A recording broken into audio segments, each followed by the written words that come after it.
এতিয়া আমাৰ পূৰ্বৰ যি দুবছৰীয়া বিএড আছিলে এই বিএডৰ ঠাইত 4-year ইন্টিগ্ৰেটেড বিএড কোৰ্স আৰম্ভ হৈ গ'ল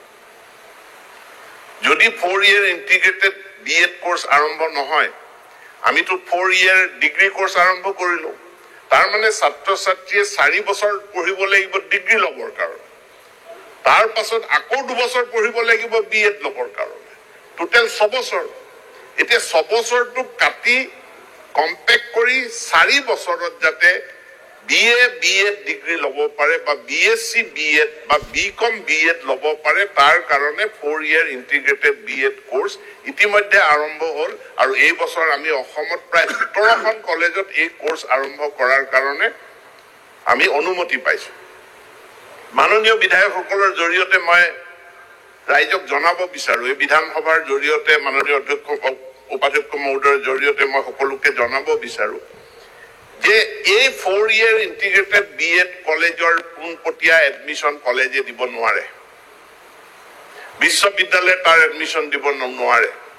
তাৰ কাৰণে এটা all India national common entrance test আবেদন পত্ৰ ইতিমধ্যে গ্ৰহণ হৈ গ'ল তো ইয়াৰ কাৰণে এটা all India common entrance test হ'ব এতিয়া আমাৰ ছাত্ৰ ছাত্ৰীয়ে যদি এই টেষ্টত সফলতা অৰ্জন নকৰে আমাৰ কলেজ বিলাকত আসন সৃষ্টি কৰা হৈছে কিন্তু বাহিৰৰ পৰা ষ্টুডেন্ট আহিব আমাৰ ছাত্ৰ ছাত্ৰী যদি পাব লাগে তেনেহলে এই national common entrance test for integrated teacher education programme or 4-year BEd course teacher education course তাৰ কাৰণে আমাৰ ছাত্ৰ ছাত্ৰীও এই প্ৰতিযোগিতামূলক পৰীক্ষাত অৱতীৰ্ণ হ'ব লাগিব আৰু ইয়াৰ কাৰণেও হয়তো কোচিং চেণ্টাৰৰ প্ৰয়োজন হ'ব এতিয়া এই কোচিং চেণ্টাৰ মই কৈছো যি এটা কমাৰ্চিয়েল ইনষ্টিটিউচন এই কোচিং চেণ্টাৰ আইনৰ অধীনত যিসকল আমাৰ ঘৰুৱা টিউচন